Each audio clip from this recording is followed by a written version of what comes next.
इतिहास में ना कुछ कहानियां इतनी ज्यादा ड्रामेटिक होती हैं कि लगता है कि ये सच नहीं हो सकती, किसी ने लिखी हैं। आज हम एक ऐसी ही कहानी को समझने वाले हैं जो सदियों तक फैली हुई है। एक बहुत बड़े साम्राज्य की, एक 150 साल पुराने बदले की, और एक ऐसी संस्कृति की जिसे मिटाने की हर कोशिश के बाद वो और भी ज्यादा मजबूत होकर सामने आई। हाँ, बिल्कुल सही सुना आपने। इस पूरी कहानी का जो सबसे बड़ा टर्निंग पॉइंट है ना, वो एक पार्टी में आता है। लेकिन उस तक पहुंचने के लिए हमें कहानी की शुरुआत में जाना होगा, उस दौर में जब फारस अपनी ताकत के शिखर पर था। तो चलिए इस कहानी को शुरू से शुरू करते हैं। तो ये वो दौर था जब पारसी साम्राज्य, जिसे पर्शिया भी कहते हैं, दुनिया की सबसे बड़ी ताकतों में से एक था।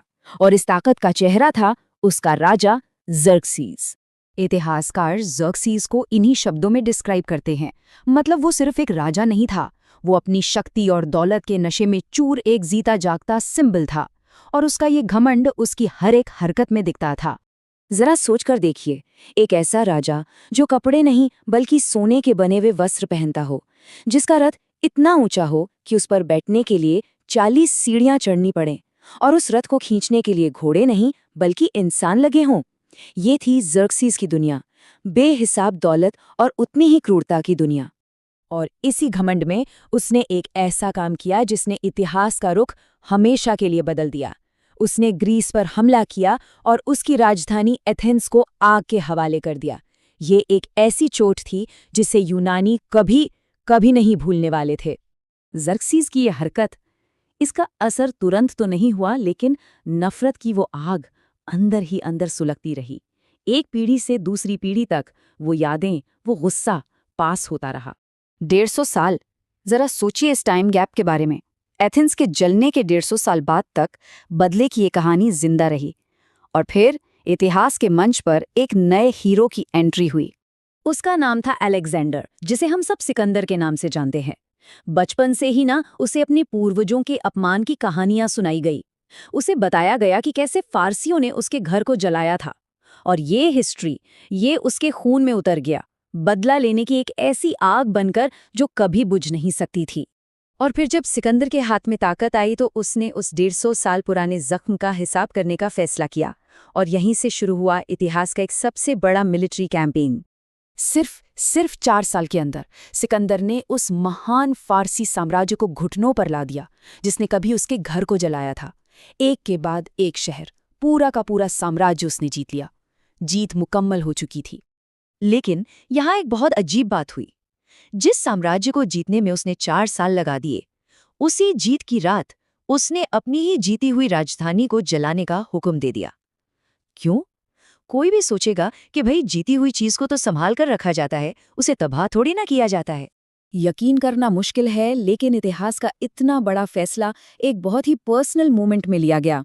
जीत की पार्टी चल रही थी, सिकंदर नशे में था, और तभी उसकी प्रेमिका ने उसे वो 150 साल पुराना अपमान याद दिलाया। और नशे में धुत सिकंदर ने बस एक ऑर्डर दिया, जला दो। और देखते ही देखते पूरा शहर जला दिया गया। एक महान साम्राज्य का अंत एक पार्टी में हुआ। लेकिन कहानी यहाँ खत्म नहीं होती। साम्राज्य तो जल गया, लेकिन लोग और उनकी संस्कृति अभी भी जिंदा थी। अब लड़ाई तलवारों की नहीं, बल्कि भाषा और पहचान की होने वाली थी। सिकंदर के जाने के बाद अरबों ने उस इलाके पर कब्जा कर लिया। उन्हें लगा कि वो फारसी लोगों पर अरबी भाषा थोपकर उनकी पहचान ही मिटा देंगे। लेकिन उनका सामना एक ऐसी संस्कृति से हुआ जो एजुकेशन को सिर्फ जरूरी नहीं समझती थी, बल्कि उसे एक हथियार की तरह इस्तेमाल करना भी जानती थी। और यहाँ कुछ बहुत ही दिलचस्प हुआ। फारसियों ने अरबी भाषा का विरोध नहीं किया। ये हार मानना नहीं था, ये सर्वाइवल की एक बहुत ही स्मार्ट स्ट्रैटेजी थी। वो इतने पढ़े लिखे थे कि उन्होंने अरबी के शब्दों को अपनी भाषा में घोल लिया और एक नई और भी ज्यादा खूबसूरत भाषा बना दी, फारसी। और ये भाषा सिर्फ वहीं नहीं रुकी।